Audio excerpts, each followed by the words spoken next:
So at the end of that, Sean and Joe are in the lead with 7. Good start.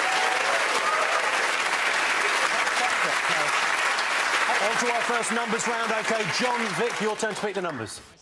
10, please. I'll have 1 from the bottom. You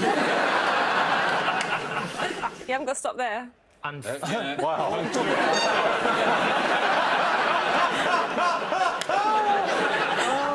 and 4 more from the bottom, and 1 from the top. 1 big one. Done. Right. For the first round. Yay, you got a 10. We got a 10. A 9. 6. 2. 3. And the big one, 25. And the target, 461. OK, and your time starts now.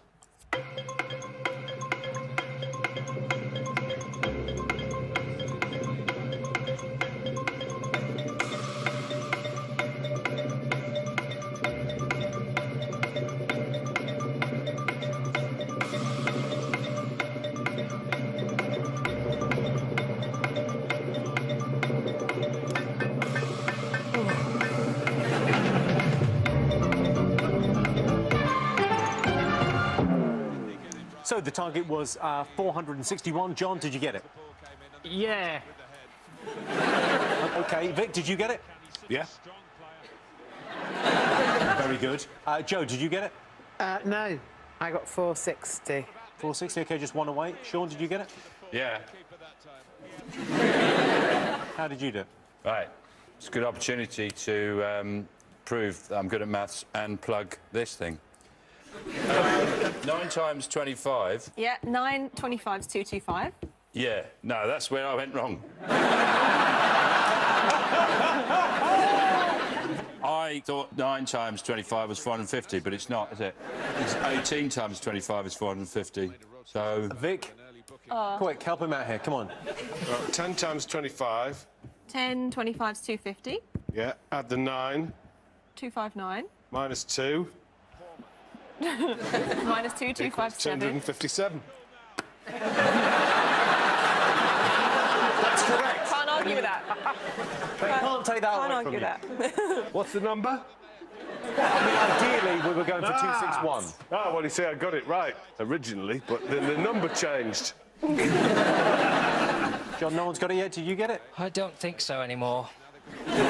10 plus 9, 10 plus 9, 19. and then 25 minus 3 plus 2. 25 minus... Minus the 3, then add the 2 to make 24. 24, yeah. Times them. 456. Yeah, you see, and then I thought I had a 5 left, but I've got a 6. So I had that, and it's 462. 462. Joe, you can get the points with the 460 then. 3 times 6 is 18. 3 times 6, 18. Times 25 450. plus 10. Yeah, great. 1 away.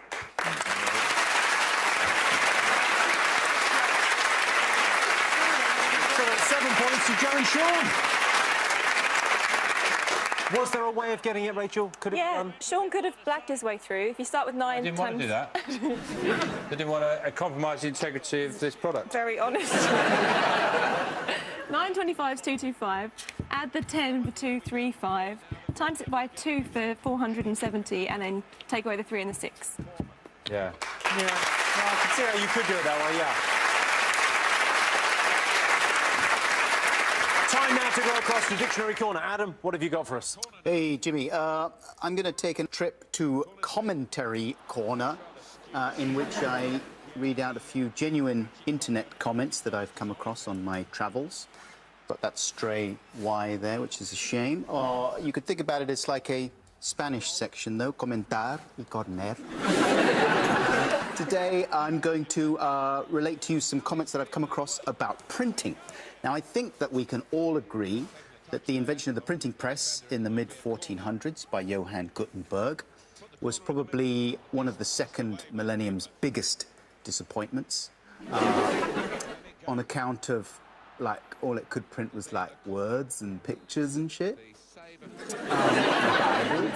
But now, luckily, we've got 3D printing, and that's changed the whole ball game radically. And minds across the world are boggling with the implications of a technology which potentially enables you to create any actual three-dimensional object. As you will see when I read out some of these genuine comments, which I found beneath some YouTube videos. So let's begin with a thought-provoking one from Joel Tanko, who says the 3D printer has changed the world. And the world would be better than worst in the world. Let's just take some time to think about that. That's enough time. Let's move on to a comment now from Chewbacca Whacker. He is your go-to guy if you need your Wookiee assassinated.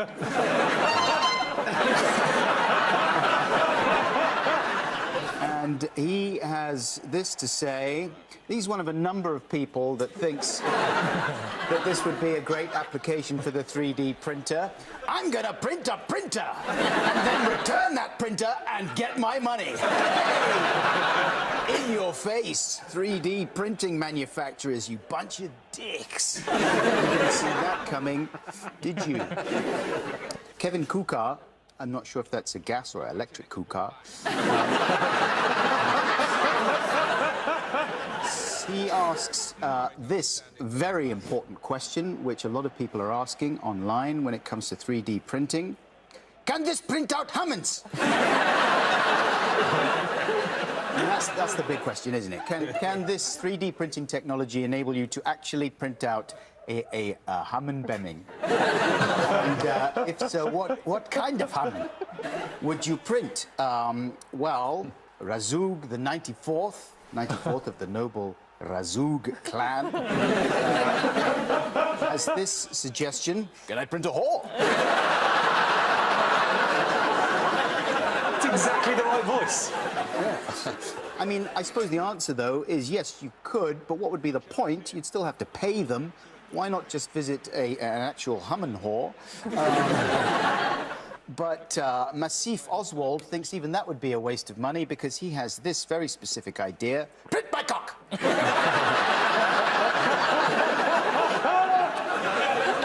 you think he's using his cock to type? Because so the font he's going to capitals, then back to He's alternating. Uppercase. He's alternating between his hand and his cock to actually do it. Ladies and gentlemen, Adam Buxton.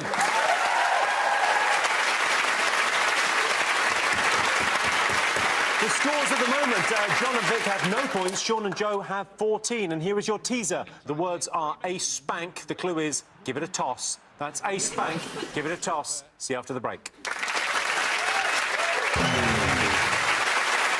Welcome back. The answer to the teaser. The words were a spank. The clue was give it a toss. It was, of course, pancakes. So, Sean and Joe are in the lead. They've been playing in teams so far, but let's mix things up. This game is just for Sean and Vic. So, Vic, your turn to choose the letters. I'll take a vowel, please. June. E. A consonant. M. Another consonant, please. N. And another consonant, please. R. A vowel. I. Consonant, please. T. Another consonant. F. And a vowel. O. And another consonant, please. And the last one. S. OK, so it's just for Sean and Vic. Your time starts now.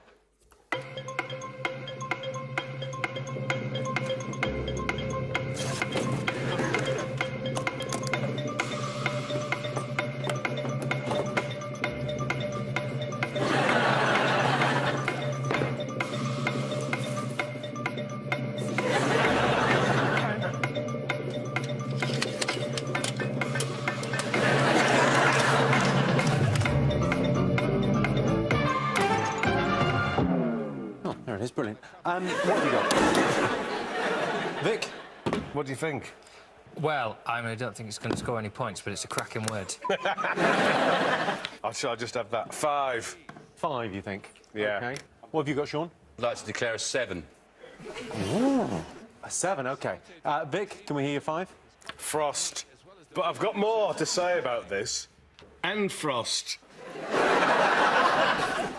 And Frost not in, sadly. But Frost. Frost is good. So you had Frost, OK. Yep. Sean? Informs. Very good. Informs the 7-letter word ladies and gentlemen. Very good. Sean Lock. I mean, this is... Adam, Susie, could they have done any better than the incredible Informs? Well, get ready with the horn there, John, because you could have had ensiform, which means sword-shaped. Gets worse. Long and narrow, with sharp edges and a pointed tip. OK, so at the end of that, John and Vic have no points. Sean and Joe have 21.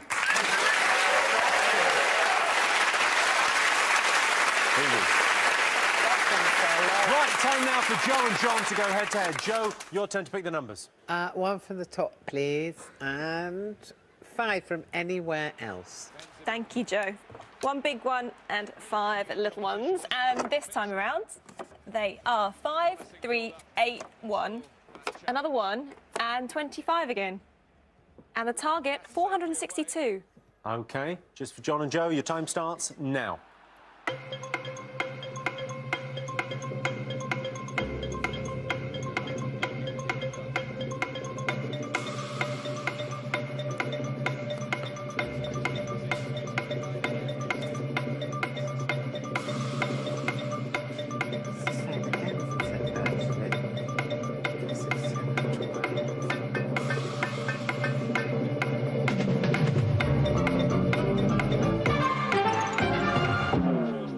So the target was 462. John, did you get it? 467, but I wouldn't be confident talking it through.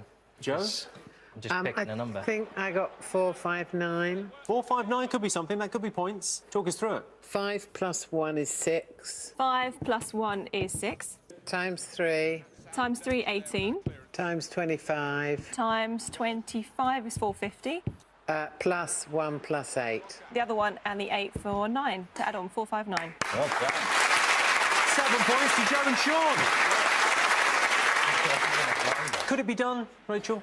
I'm not sure. I'll have another look. What, sorry? I'm not sure. It's your only job, Rachel. Maybe try and focus up a little bit here. Get back to me. All you need to do is add 3 to what Joe did. That's what I'd do in that situation. Found it.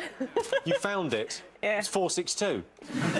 It was a difficult one. If you say 25 minus 3 is 22, 1 plus 1 is 2, times 8 is 16, add 5 for 21, and 21 times 22 is 462. Woo! OK, time to go across once more to Dictionary Corner. Adam, what have you got for us this time? Hello, Jimmy. Now, I love words. And one of the things I love words is that you can use them to make amusing signs. I love amusing signs.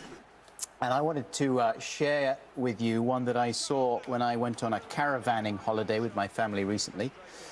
We spent a couple of weeks in a lovely photographic studio. I saw this sign which tickled me, which said, "Don't come a-knockin' if the caravan's rockin'." Don't we all know what that means? That's pretty amusing stuff, and I thought that would be good. We should get a sign like that. But we have children, so if we were ever to get to that stage, then most likely the caravan wouldn't actually be rocking. So I thought I should customize the sign a little bit, come up with something slightly different. And these are a few ideas that I had for the sign. First of all, I went with, "Don't start banging if you can hear banging." Then I thought that was a little bit coarse and maybe overstating things a little bit. So my next attempt was, "Don't attempt to negotiate access while I am."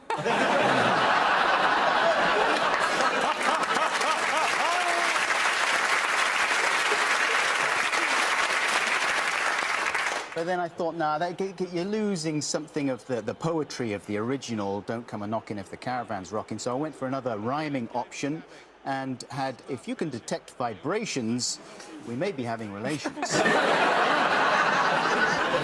In the end, I thought I'd go for something a little more straightforward. "If you knock and no one answers, we're having sexual intercourse." Adam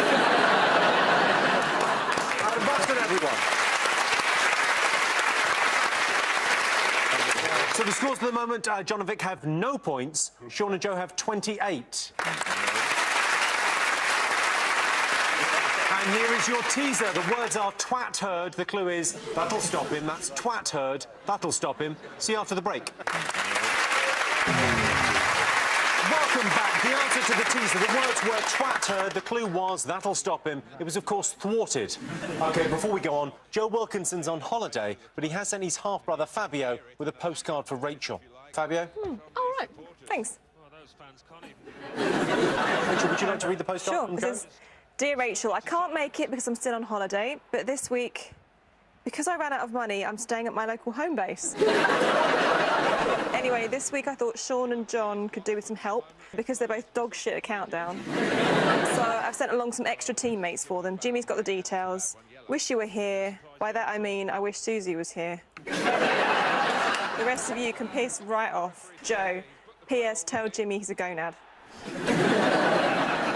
OK, well, as you've just heard, you're going to get new teammates. And let's meet the players.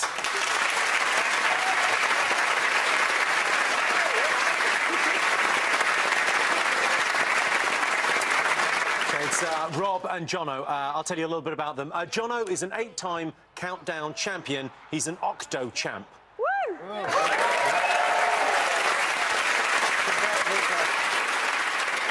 Rob Beckett is a stand-up comedian and the worst ever Cats Does Countdown player, which means he's the worst ever player of Countdown ever.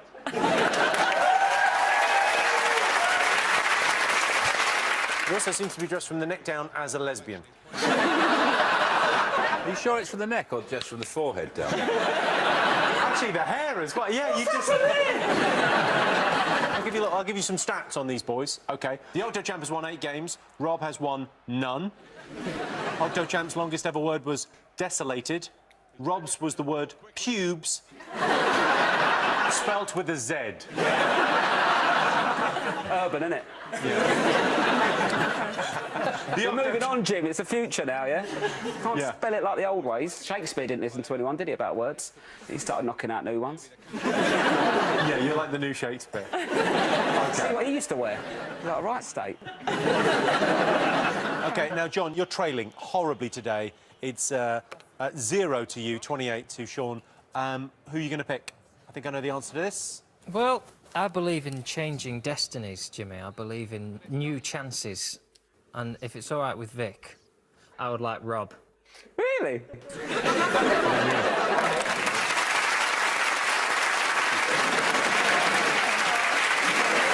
I mean, that feels like a funny thing to say, but a terrible decision. Are you sure you want to go for Rob? Because you want to come back and win this, presumably. I'm confident that Rob is the man. I think he's been playing a long game. I'm confident he is a man. So, John, you get Rob, and Sean, you get Jono.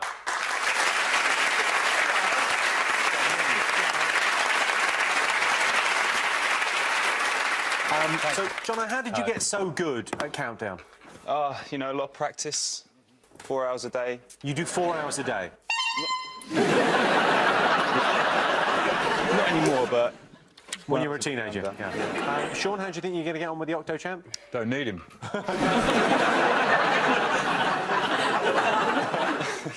No, obviously.